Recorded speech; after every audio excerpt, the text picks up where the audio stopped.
नमस्कार साथियों, मेरे YouTube चैनल पर शिक्षा विभाग से संबंधित नवीनतम अपडेट्स पाने के लिए सब्सक्राइब कीजिए, बेल आइकन को प्रेस कीजिए और ऑल नोटिफिकेशन को ऑन करके रखें, जिससे नवीनतम अपडेट्स आपके मोबाइल पर तुरंत मिल सके। साथियों, क्लस्टर स्तरीय कार्यशालाएं जो कि महत्वपूर्ण होती है सभी शिक्षकों के लिए, उसके संदर्भ में दिशा निर्देश सत्र 2025-26 राजस्थान स्कूल शिक्षा परिषद के द्वारा जारी हुए हैं और ये FLN के जो कि संदर्भ में यहाँ पर रहने वाले हैं। और इसके अंदर बताया गया है राष्ट्रीय शिक्षा नीति 2020 की अभिशंसाओं के क्रम में FLN के समग्र शिक्षा की वार्षिक कार्ययोजना जो कि 2025-26 में FLN के क्षमता संवर्धन और अकादमिक सम्मेलन हेतु कक्षा 1 से 5 में अध्यापन कराने वाले शिक्षकों हेतु राजस्थान स्कूल शिक्षा परिषद के माध्यम से FLN आधारित जो कि प्रशिक्षण आयोजित किए जाते रहे हैं। इस संदर्भ में शिक्षकों के वर्ष पर्यंत जो शिक्षक विधाओं, पाठ्यक्रम, पाठ्यपुस्तक और शिक्षण प्रक्रिया में क्षमता संवर्धन और समस्याओं के निराकरण के उद्देश्य से जो कि एक शैक्षिक सत्र में 4 क्लस्टर स्तरीय और 1 दिवसीय कार्यशाला का आयोजन किया जाना है और इसके बारे में यहाँ पे दे रखा है। सबसे पहले हम बात कर लेते हैं FLN CCABL आधारित क्लस्टर स्तरीय कार्यशालाओं के लिए। यहाँ दे रखा विषयवार क्लस्टर स्तरीय कार्यशालाएँ शिक्षकों की क्षमता संवर्धन और अकादमिक सम्मेलन प्रदान करने के लिए एक महत्वपूर्ण माध्यम है। इन कार्यशाला में दक्ष प्रशिक्षक KRP SRG डाइट सदस्यों द्वारा शिक्षकों की चुनौतियों के निराकरण हेतु कार्य किया जाएगा। शिक्षक आपस में अनुभवों में से भी एक दूसरे के का क्षमता संवर्धन सहयोग करेंगे। इन क्लस्टर स्तरीय कार्यशालाओं की तैयारी में डाइट संकाय के सदस्य दक्ष प्रशिक्षकों का मार्गदर्शन करेंगे। इन क्लस्टर स्तरीय कार्यशालाओं के माध्यम से शिक्षकों की ये समझने में मदद करेगी कि देखिए ये जो बिंदु है महत्वपूर्ण रहेंगे और ये जो बिंदु है वो कुछ इस प्रकार से यहाँ पे रहने वाले हैं। पहला बिंदु दे रखा है FLN के लक्ष्य को प्राप्त करने की कार्य योजना समझना, बाल केंद्रित और गतिविधि आधारित शिक्षण प्रक्रिया से शिक्षण कार्य को प्रभावी बनाने के तरीके हैं। नवीन पाठ्यक्रम और CCE की सामग्री के साथ कार्य करने की समझ विकसित करना है। बच्चों के स्तर पहचान करने में आने वाली समस्याओं के समाधान को समझना है। कक्षा में बुनियादी साक्षरता और संख्या ज्ञान कौशलों के विकास हेतु संतुलित शिक्षण पद्धति आधारित शिक्षण योजना बनाने में है। समूहवार शिक्षण की योजना और प्रक्रिया की बेहतर क्रियान्विति करने में है। शिक्षण की विभिन्न तरीके क्या हो सकते हैं और इसी के साथ ही बच्चों की अधिकतम भागीदारी सुनिश्चित की जा सके को समझना होगा। इसी के साथ ही रचनात्मक और योगात्मक मूल्यांकन प्रक्रिया को स्पष्ट करते हुए समझ विकसित करना रहेगा। रचनात्मक और योगात्मक मूल्यांकन दर्ज करते समय किन किन बातों का ध्यान रखा जाए को समझना होगा। किसी विशेष अधिगम बिंदु या विषय वस्तु पर कार्य करने का जो कि यहाँ पे प्रभावी तरीका समझना होगा। और यहाँ क्लस्टर कार्यशाला आयोजन जो कि रहेंगी, यहाँ देखिएगा एक जो क्लस्टर कार्यशाला होती है उसमें 30 संभागी यहाँ पे रहते हैं और लगभग 30 संभागी के लिए योजना बनाई जाती है। 4 PO और UCO को एक साथ मिलाकर एक क्लस्टर का निर्माण यहाँ पे किया जाता है। वर्ष में 4 क्लस्टर यहाँ पर होते हैं और प्रत्येक कार्यशाला को 2-2 विषय समूह आधारित जो वर्ण तिथियों के अनुसार यहाँ पे रहेगी। अब देखिए जो टाइम फ्रेम रहेगा वो आपकी स्क्रीन पे दिखाई दे रहा है। आप बेहतर होगा यहाँ से स्क्रीनशॉट लेके और नोट डाउन करके रख ले कि आपकी क्लस्टर जो कि होगी वो कब कब होने वाली है। देखिए यहाँ पर हिंदी और पर्यावरण है, उसकी जो प्रथम, द्वितीय, तृतीय और चतुर्थ जो कार्यशाला होगी वो ये रहेगी। इसी प्रकार से जो कि विषय यहाँ पे हमारे देखेंगे, जो विषय है गणित और अंग्रेजी, इसकी 4 कार्यशालाएं जो कि प्रथम, द्वितीय, तृतीय रहेगी जुलाई, सितंबर, नवंबर और जनवरी के अंदर, वो आपकी स्क्रीन पे यहाँ पे दिखाई दे रही है। किसी भी कारण से कोई तिथियों में परिवर्तन होता है तो आपको इसके बारे में जो ब्लॉग के माध्यम से सूचना मिल जाएगी। देखिए साथियों, क्लस्टर स्तरीय कार्यशालाओं का आयोजन का स्थल होता है वह ग्राम पंचायत के राजकीय उच्च माध्यमिक विद्यालय को क्लस्टर रिसोर्स विद्यालय के रूप में चयनित किया जाता है। 4 PO UCO को मिलाकर एक क्लस्टर यहाँ पे बनाया जाता है। इसका चयन ब्लॉक जो कार्यालय होता है या जिला स्तर से किया जाता है। क्लस्टर कार्यशाला तो चयनित विद्यालय में कार्यशाला तो पर्याप्त स्थान, कक्षा की उपलब्धता यहाँ पर हो सकती है और आवश्यक सामग्री ABL किट, प्रोजेक्टर, स्टेशनरी और उपलब्ध यहाँ पे रहने वाले हैं। और कार्यशाला तो विशेष निर्देश यहाँ पे रहेंगे। इसमें देखिए जो प्रारंभिक शिक्षा है और जो उच्च प्राथमिक विद्यालय, माध्यमिक और जो कि माध्यमिक विद्यालय है, महात्मा गांधी विद्यालय, वे भी उनके कक्षा 1 से 5 में अध्यापन कराने वाले समस्त शिक्षक अनिवार्य रूप से कार्यशाला में सम्मिलित होते हैं। प्रति कार्यशाला एक विद्यालय से अधिकतम 2 शिक्षक प्रति विषय एक भाग ले सकेंगे। प्रत्येक जो शिक्षक अपने विद्यालय की अध्यापक योजना डायरी, देखिए इम्पोर्टेंट यहाँ पर रहने वाला है हमेशा के लिए कि आपको क्या ले जाना रहता है इसके लिए साथ में। तो यहाँ दे रखा है कि योजना डायरी आपकी, चेकलिस्ट, सीसी सामग्री, कक्षा की बेस्ट प्रैक्टिसेस आप साथ लेकर यहाँ पर उपस्थित यहाँ पर होना है।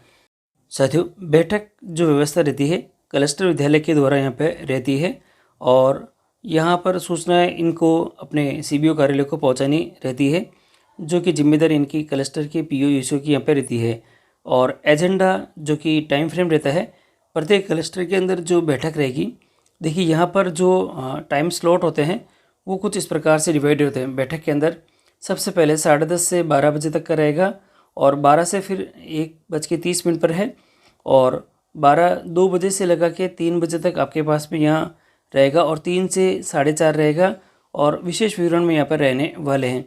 और देखिए यहाँ पर एक एक करके हम लोग देख सकते हैं कि बैठक के अंदर क्या क्या यहाँ पर रहने वाला है। प्रथम जो बैठक है उसके अंदर बहुत ही महत्वपूर्ण रहती है ये, और इसके अंदर जो कार्य होते हैं वो इतने इम्पोर्टेंट होते हैं जिसको हमको करने बहुत ही आवश्यक रहते हैं। पहले इसमें दे रखा है बेसलाइन और पदस्थापन पर चर्चा, पाक्षिक योजना निर्माण एवं क्रियान्वित पर चर्चा, विद्या प्रवेश, स्कूल रेडीनेस कार्यक्रम, कार्यपुस्तिकाओं के उपयोग पर चर्चा और यहाँ पर रचनात्मक आकलन, चेकलिस्ट में प्रगति दर्ज करने और योगात्मक आकलन के प्रक्रिया को समझना रहता है।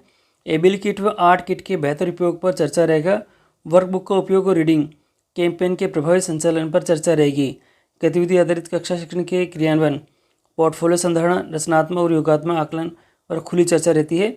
विषय संबंधी परिचर्चाएं, विमर्श और शिक्षण विधाओं पर चर्चा यहाँ पर रहने वाली है। और यहाँ पर रिसोर्स स्कूल के बेसलाइन, पाक्षिक जो योजना दे रखी है, चेकलिस्ट और पोर्टफोलियो का प्रस्तुतिकरण हम यहाँ पे कर सकते हैं।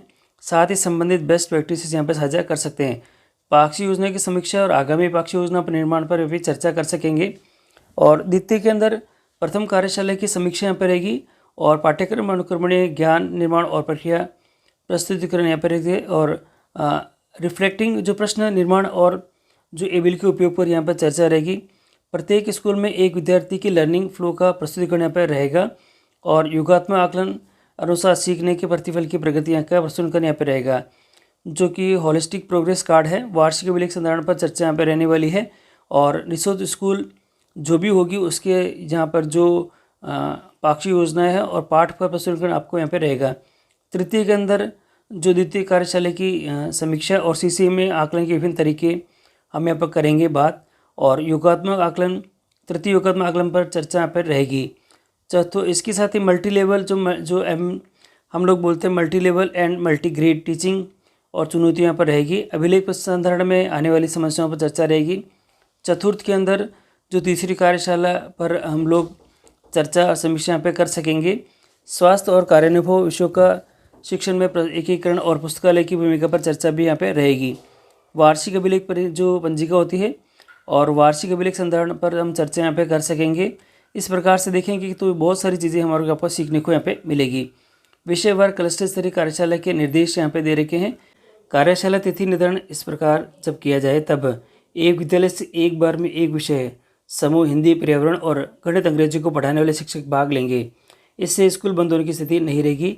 एकल शिक्षक दोनों विषय समूह में से किसी एक विषय समूह की कार्यशाला में भाग ले, इसके लिए नोडल और प्रधानाध्यापक सीबीओ उक्त विद्यालय में वैकल्पिक व्यवस्था यहाँ पे करेंगे। बाकी बहुत सारी चीज़ें यहाँ पे दे रखी है जो कि हमारे लिए बहुत ही महत्वपूर्ण जो कि चीज़ें हैं। और ये इस कार्यशाला में 10 प्रशिक्षकों की संख्या भी इसमें दे रखी है। कार्यशाला विषयवार 10 प्रशिक्षक नियुक्त किया जाए। दक्ष प्रशिक्षकों की नियुक्ति क्लस्टर विद्यालय के संस्था प्रधान और ब्लॉक के समन्वय से की जा सकेगी। क्लस्टर विद्यालय के विषय अध्यापक कार्यशाला में 10 प्रशिक्षकों सहयोग करेंगे। गत सत्र में FLN प्रशिक्षण हेतु प्रति ब्लॉक 8 KRP के प्रशिक्षण किए गए थे। उन KRP अथवा ब्लॉक में पदस्थापित अन्य अनुभवी शिक्षकों का चयन दक्ष प्रशिक्षक के रूप में अपन कर सकेंगे। प्रति क्लस्टर विषयवार आवश्यकता अनुसार दक्ष प्रशिक्षकों की पहचान करें। यथासंभव दक्ष प्रशिक्षक उसी क्लस्टर क्षेत्र के विद्यालय से हो तो ये ध्यान रखा जाए। और KRP इन मासिक जो कार्यशाला में जो आवश्यक रूप से भाग ले और पूर्ण सहभागिता यहाँ पर सुनिश्चित करें। तैयारियाँ भी यहाँ पर क्लस्टर विद्यालय के रूप में होती है। अब देखिए ब्लॉक स्तर पर समन्वय समिति बीबीसी की बैठकें आयोजित की जाएगी, जो कि इस प्रकार से यहाँ पे रहने वाली है। डेट्स यहाँ पे दे रखी है। ब्लॉक कार्यालय से अपेक्षित जो कि कार्य हैं ये भी यहाँ पे दे रखे हैं। इस प्रकार से आप देखेंगे तो अब महत्वपूर्ण आता है बजट। देखिए, प्रति क्लस्टर जो कार्यशाला है उसमें 1500 इंटू 4 यानी कि 6000 कार्यशाला के प्रति प्रथम दिवस हिंदी पर्यावरण और द्वितीय दिवस गणित अंग्रेजी तो बजट यहाँ पे रहेगा। इसमें जो संदर्भ व्यक्ति है उसको जो मानदेय दिया जाएगा, संदर्भ व्यक्ति को मानदेय यहाँ पे 800 रुपये यहाँ पे दे रखा है। अल्पाहार के अंदर हम यहाँ पे देखेंगे 50 इंटू 1 इंटू 30 जो कर्मचारी है जो कि संभागी रहेंगे उनके लिए है 1500 रुपये प्रत्येक जो संभागियों के लिए यहाँ पे रहेगी। टोटल सभी संभागियों के लिए स्टेशनरी टीएलएम के लिए आप देखेंगे तो यहाँ पे 450 रुपये रहेंगे। विविध खर्च में आप देखेंगे तो यहाँ पे 250 रुपये है और एक क्लस्टर के लिए आपके पास में 3000 रुपये का यहाँ पे टोटल यहाँ पे रहने वाला है। तो ये बड़ा आपके इम्पोर्टेंट रहेगा। लेखा के अंदर भी संबंधित जो कि आय व्यय है और उसका ब्यौरा आपको रखना होगा और उसको फाइलिंग करके कंप्लीट करके रखने होंगे। तो ये आपके पास से संदर्भ व्यक्ति का मानदेय दे रखा है और विविध जो व्यय है सभी की चीज़ दे रखी है। तो इस प्रकार से कार्यशाला का बजट और टोटल जो कि एक्सपेंडिचर्स होंगे वो सभी इसके अंदर यहाँ पे दे दिए गए। दिशा निर्देशों को मैंने आपको अच्छी तरह से समझा दिया है। फिर भी आपको अगर ये PDF देखनी है तो मैंने अपने टेलीग्राम ग्रुप पर शेयर कर दी है। वहाँ से आप आसानी से इसे डाउनलोड करके आप अपने सुरक्षित रखें, जिससे कि आपको सभी कार्यशालाओं की तिथियों के बारे में और सभी बिंदुओं के बारे में अच्छी तरह से जानकारी आपको प्राप्त होती रहे। बाकी डेट्स आप ध्यान में रखें, डेट्स के अकॉर्डिंग आपकी कार्यशाला यहाँ पे होगी जो कि आपकी स्क्रीन पे यहाँ पर दिखाई दे रही है। बाकी साथियों आज के लिए इतना ही है। धन्यवाद सभी को।